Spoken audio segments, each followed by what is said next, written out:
Hello students, welcome to my channel Abhikalitra AKCCS classes. So before we move, please do not forget to subscribe, like and share my channel Abhikalitra AKCCS classes.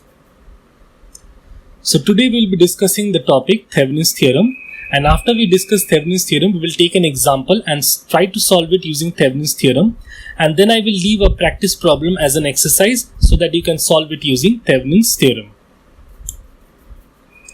So before we move on, we have to first understand, or we have to first know what Thevenin's theorem actually states. So it states that any active two-terminal linear network can be replaced by an equivalent voltage source in series with an impedance, the voltage being equal to the open circuit voltage between the terminals and the impedance being equal to the impedance between the terminals, with all independent sources being replaced by their internal impedance. I know it is very difficult to understand from the statement, so I have thought about another process that we will take an example and we will try to solve it using Thevenin's theorem, and then after solving the problem, if you come back again to the statement, then I hope you could understand what actually Thevenin is trying to mean using this statement. Right, so why Thevenin's theorem is used? So Thevenin's theorem is used for reducing a very complicated network or a very complicated electrical circuit, right? So if I need to find the current across a certain resistor, so instead of finding the current in a complicated circuit for that resistor, if I can reduce the circuit in a very simplified terms and then try to find the current in that resistor, then that will be much easier and faster, right? So this particular thing is done by Thevenin's theorem. So obviously we are going to take an example to understand the process. Everything is now vague actually. So for this we will actually consider this circuit diagram. So if you see this circuit diagram, you will see there are three voltage sources. The first is 20 volt, the second is 8 volt, and the third one is 4 volt. And you see there I have used many different resistors over here, and I have labeled R1, R2, R3, R4 and R5, and all the resistors are having some resistor values. But over here there is a resistor which I have not even labeled with any caption. Why is it so? Because our question is that we have to find the current in 8 ohm resistor using Thevenin's theorem. Since we have to find the current in this resistor, we will label it with different caption. So that we will understand in the coming slides. So now we will follow some simple steps to carry out the process, or we will try to actually solve the circuit problem using Thevenin's theorem. Right. Please watch this video till the end so that you can understand the entire Thevenin's theorem. So first we will consider the circuit again. So this is the circuit that is already explained. So this is the resistance across which we have to find the current. So the resistor across which we have to find the current is labeled with RL, which is also known by the term load resistance. That means the resistor across which we have to find the current is labeled with RL, which is the load resistance. So next what we have to do, we have to remove this RL from the given circuit. So if I remove RL from the given circuit, so next what we have to do is that we have to remove this RL from the given circuit. So if I remove RL from the given circuit, then this circuit will become as a open circuit, and we will then label the two terminals or the two open terminals with A and B. So let's see. So now you see the circuit diagram with RL removed from this circuit, and the two open terminals are labeled with A and B. So unlike KCL and KVL, Thevenin's theorem is problem specific. That is, it will only find the current across the resistor that is under question, while the KCL and KVL are basically used for finding current across all the resistors by solving linear equations, right? So from this statement it is clear that Thevenin's theorem is only concerned about the resistor that is removed or the resistor across which we have to find the current. So all the remaining circuit elements which are to the left of A and B are the passive elements, and if we cover all the passive elements with a rectangular box, then you cannot see the circuit elements anymore, right? So what you see is that the two terminals are coming out from the rectangular box and it is being labeled with A and B, right? These are the two different terminals which are coming out. So if these two terminals are coming out and if I see the circuit in this fashion, then such a kind of circuit is then known as two-port network, or it is also known as two-port network, because you cannot see all the passive circuit elements which are inside this box, and only you can see is that the two terminals are coming out from the rectangular box. So that's why such a kind of circuit network is also known as two-port network. So after this, what we have to do, we are going to measure the potential drop across A and B. We are going to measure the potential drop across A and B by connecting a voltmeter.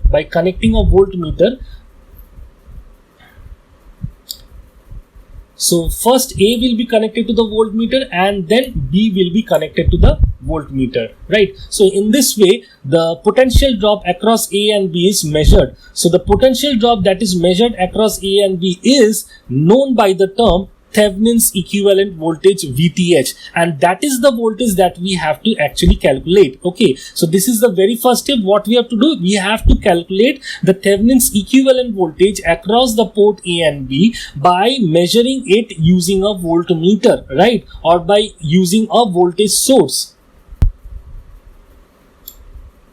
So now again we consider this particular circuit. In order to calculate the VTH, so in order to find the VTH, the first step that we have to do is that we have to find the current in all the resistors in the passive circuit elements which are present over here. We'll be taking the help of Kirchhoff's law. First, label all the different junctions which are present in this particular circuit diagram.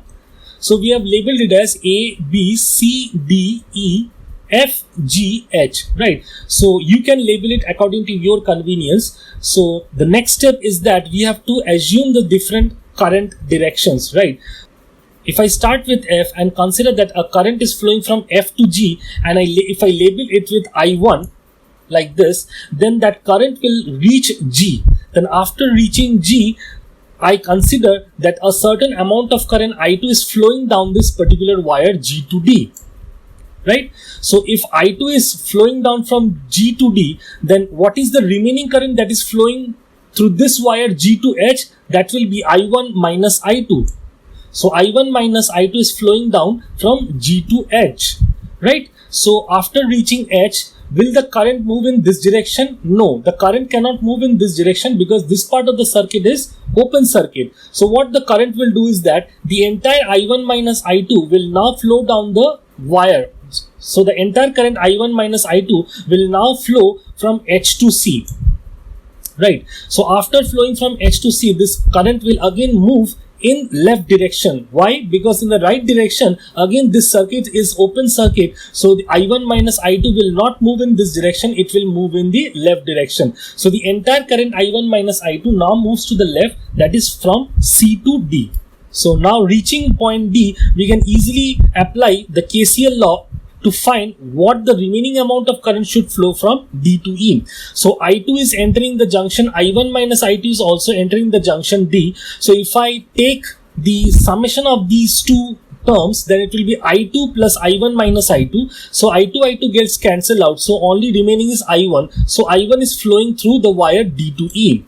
So if I1 is flowing from the wire D to E, it will come to this junction F, and when it comes to F, the I1 is now again leaving the junction from F. So from this, it is clear that the KCL law is well established, or it is well satisfied in the current direction that we have assumed in this particular circuit diagram, right? So now the next part what we have to do is that we have to consider the loops. What are the two different loops available? This is a kind of loop F, G, D, E. Another loop is G, H, C, D, G. So taking the first loop, so if we start with F, then from F we will move to G, from G we will move to D, from D we will move to E, and from E we will move to F. So we are going to take the loop 1 as F, G, D, E, F. Okay. Now we will traverse the entire loop in this direction. So now the next task is to calculate or to find the equation that will be formed from this loop, right? So using KVL. So now starting with F, So we are moving from F to G, and the current I1 is also moving in the same direction. That means there will be a potential drop at point G, right? The potential drop will be what? The potential drop will be IR, right? So the equation will be minus 2 times I1, right? Because the current here is I1 and the resistance here is 2 ohm, right? So after reaching G, I will move to D. So again, when I'm moving from G to D, see, the current is also moving in the same direction. So if the current is moving in the same direction and I am also moving in the same direction as that of current, so I am moving from a higher potential to a lower potential, and there will be a drop of IR. So the current that is flowing down the wire is I2 and the resistance is 4 ohm. So this will be minus 4 times I2. So after reaching D, I will move to E, but there are no circuit elements present in between. So I'm not concerned about this wire. So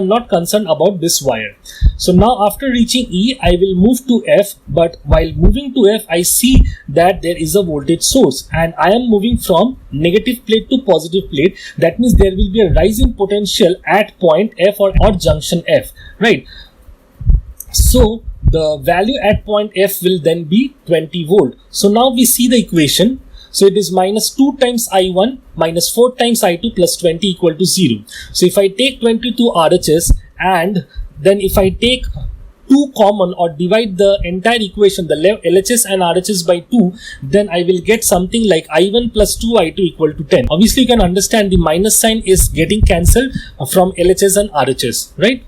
And we mark this equation as equation 1. So now we move on to the next loop. The next loop is we have to start from G. So from G we will move to H, from H we will move to C, from C we will move to D, and from D we will move to G again.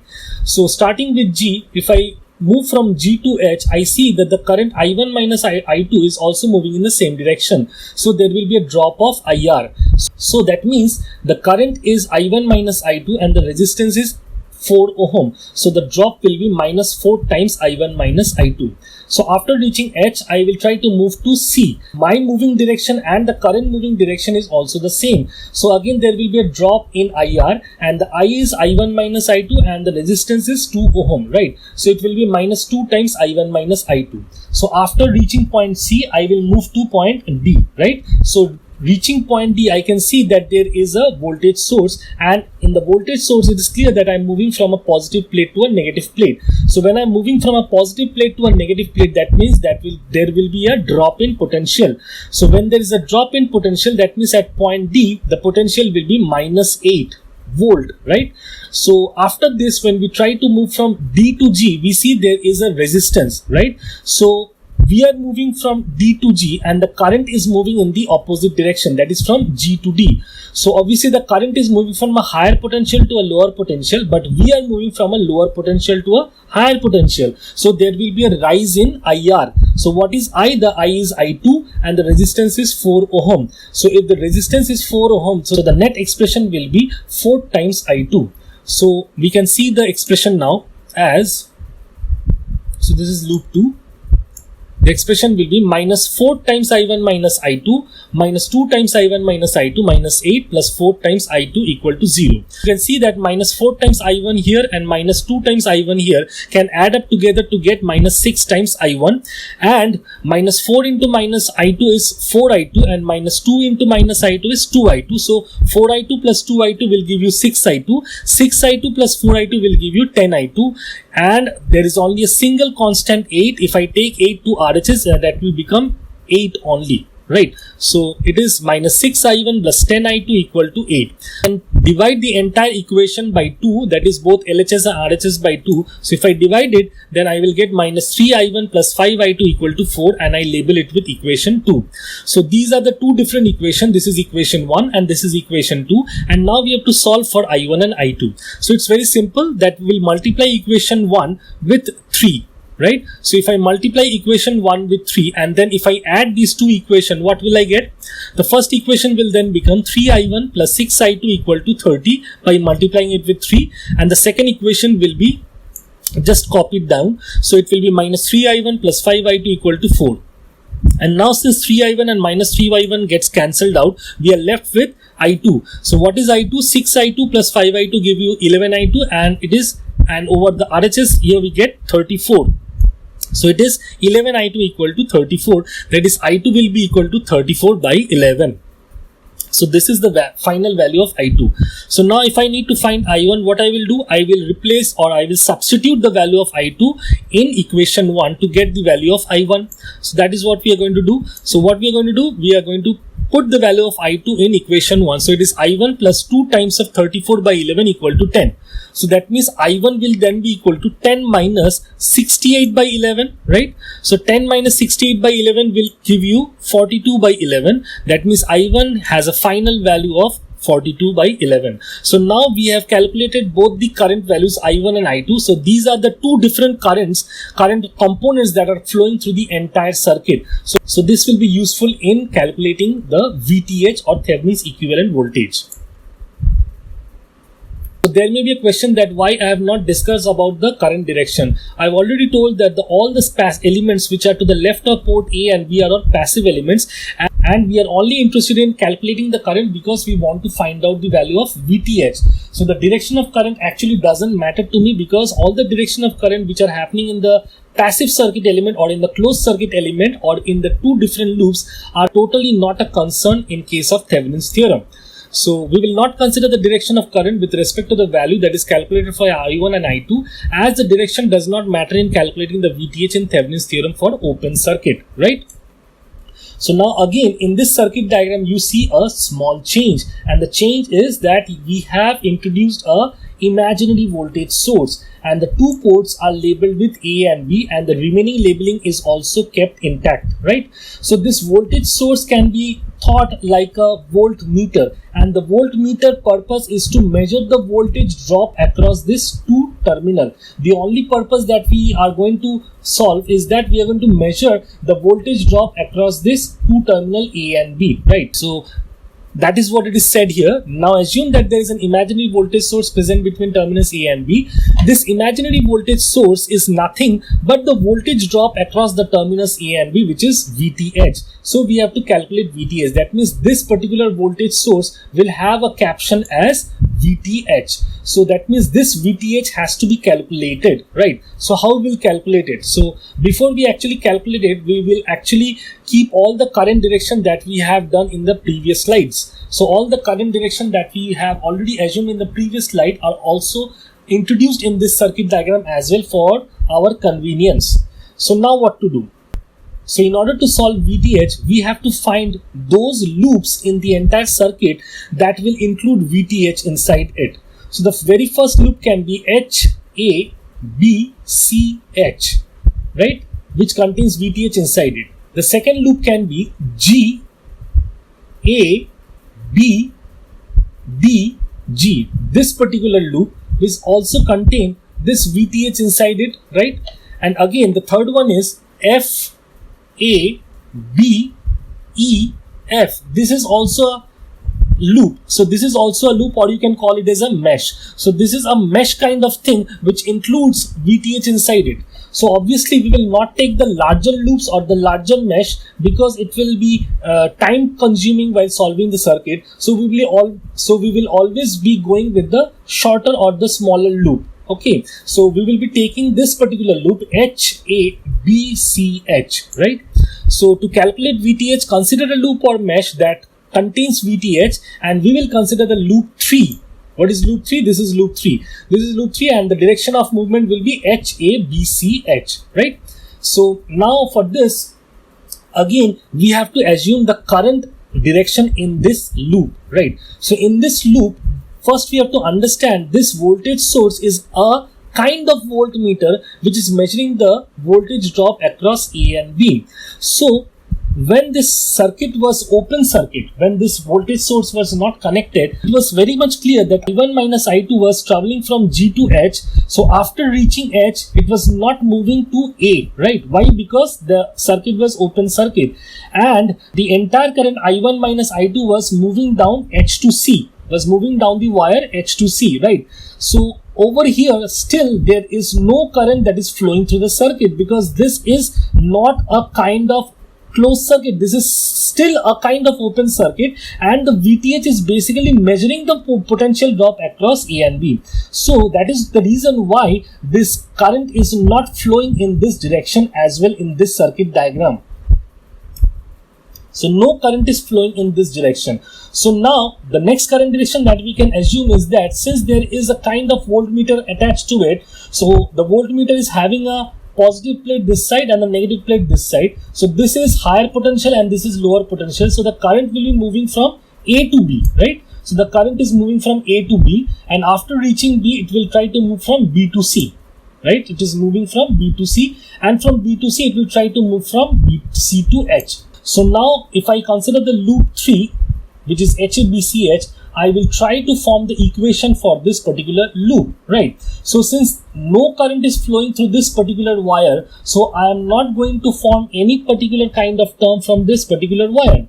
So if I take this wire, that is A to B, then what is the expression that you will get? I am moving from higher potential to a lower potential, or I am moving from a positive plate to a negative plate. That means there will be a drop at junction B, right? So the term that is coming out from this particular voltage source is basically what? Minus VTH, right? So minus VTH I will receive at point B. So from point B, I will try to reach point C, right? So while reaching point C, what I see there is a voltage source, and I'm moving from a negative plate to a positive plate. That means I will get a potential rise at point C. So what is the rise? The rise will be plus 4. Now from moving C to H, what I see a resistor in between, right? And I'm moving from C to H, and the current direction is coming down, is in the opposite direction. So I am moving from a lower potential to a higher potential, and the current is moving from higher potential to a lower potential. So there will be a rise in IR. So what is I? The I is I1 minus I2 in this wire, and the resistance is 2 ohm. So what I will get, what expression will I get from this particular wire? That will be 2 times I1 minus I2. So now if you see the equation, C minus VTH plus 4 plus 2 times I1 minus I2 equal to 0. So now we know the value of I1 and I2. So we have already calculated in the previous slide. So now we are going to put or substitute the value of I1, I2 over here. So we are going to put the value of I1, I2 in equation 1.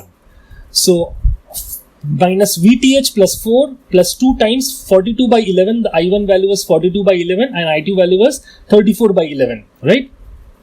So after solving this equation, we will get 8 by 11. So if I subtract these two terms, then I will get 8 by 11. So 8 by 11 means if I multiply it by 2, we will get 16 by 11. So minus VTH will then be equal to 60 by 11. You can pause the video and solve it and see the VTH will have a final value of 60 by 11. Our first objective of solving this complicated circuit was to find VTH, and now our first objective is completed. That means we have successfully calculated the value of VTH, which is 60 by 11 volt. So VTH value over here will be 60 by 11, right? So the next part comes that we have to calculate RTH. What is RTH? It is Thevenin's equivalent resistance. So what is that thing? So if I consider this particular circuit diagram again, we are familiar with this circuit diagram because we have already seen this circuit diagram in the previous slides. So again, all the passive elements or all the passive circuit elements which are present to the left of ports A and B are hidden with this particular rectangular box. So all the resistance which are inside this red box should have a single equivalent resistance, and that single equivalent resistance is responsible for the potential drop across the terminals A and B, right? So that is what we have written over here. All the resistances that are inside the red box have a single equivalent resistance across the terminals A and B, which is known as Thevenin's equivalent resistance, RTH, right? Our next objective is to find the value of that single equivalent resistance, right? Remove the red rectangular box and we see the circuit diagram in front of us, right? So the next task is to calculate the single equivalent resistance out of this particular circuit diagram, right? So what to do with the voltage sources? So there is a rule. So if the voltage sources have any internal resistance, So that internal resistance will be replaced with the voltage source. That means the voltage source will be removed from here, and if any internal resistance is given in the question, then we are going to substitute that in place of the voltage source. But in case of an ideal voltage source, that means when the voltage source is given without mentioning any internal resistance, then we are simply going to short the circuit. In our example, since all the voltage sources are ideal voltage sources, that means we are not given any internal resistance, so we are going to short the circuit in all the places where the voltage source are present. So here it is written same. In order to calculate RTH, we have to check whether the voltage sources present in the red box have any internal resistance or not. That is, whether they are ideal voltage sources or not. If they are not ideal voltage sources, then replace each voltage sources with their internal resistance. Otherwise, simply short the circuit. So after we actually remove the voltage sources and we have actually short the circuit, we will receive a circuit diagram something like this, right? So now we will try to calculate the single equivalent resistance from this particular circuit diagram. But if there were no voltage sources and if there were some current sources in place of voltage sources, if there were current sources in place of voltage sources, then you would have actually open circuited those voltage sources. You are not going to short circuit, we are actually going to open circuit those current sources. Okay, so that is what it is written here. If there were current sources instead of voltage sources, then we would have open circuited those places, right? So now we will actually solve for the single equivalent resistance in step by step. So first we take the circuit diagram where there are basically no voltage sources, and the circuit diagram is basically a short circuit diagram where, so starting from this point, so R1 and R2 are basically parallel to each other, right? So when R1 and R2 are parallel to each other, what is the formula of calculating the equivalent resistance? This is R1 into R2 whole divided by R1 plus R2. So this is to calculate RTH, R1 and R2 are parallel to each other. So the equivalent resistance is given by R1 into R2 divided by R1 plus R2, which implies, that means 2 into 4 whole divided by 2 plus 4. So which implies 8 by 6. And if we actually simplify this numerator and denominator, that is, if we divide it by 2, then we will get it as 4 by 3 ohm, right? So R2 has a new value, and that is 4 by 3 ohm. So now what R2 and R3 is, R2 and R3 are in series, and so when R2 or R3 is series, then what we have to do, we have to simply add these two resistance. So R2 and R3 are in series, so the equivalent resistance is given by R2 plus R3. So it is 4 by 3 plus 4, which is 16 by 3 ohm. So what we receive is a new value for R2, which is 16 by 3. So you can see that the circuit is now getting reduced by replacing the equivalent resistance at each step, right? So now again R2 and R4 are parallel to each other. So that means 16 by 3 into 2 whole divided by 16 by 3 plus 2, which implies 32 by 3 whole divided by 22 by 3. 3 gets cancelled out, so we are left with 32 by 22. So if I divide 32 by 22, both numerator and denominator, by 2, we get 16 by 11 ohm. So again we will get a equivalent resistance circuit. So R4 will have a value of 16 by 11 ohm, right?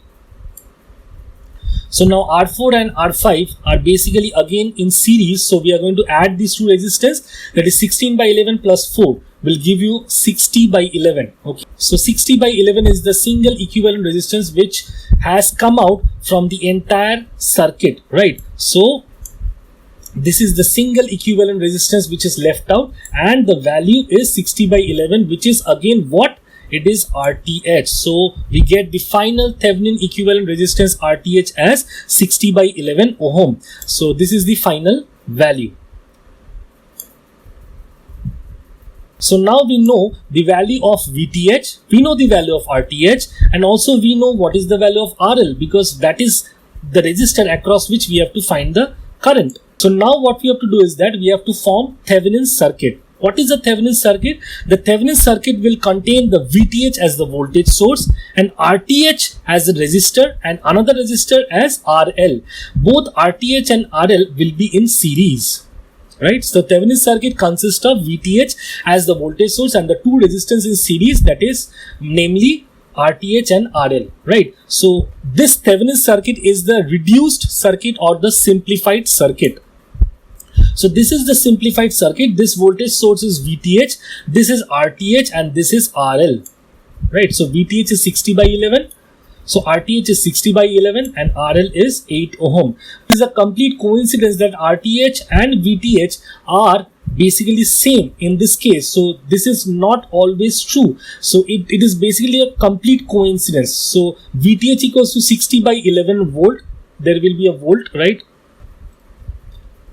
This is volt.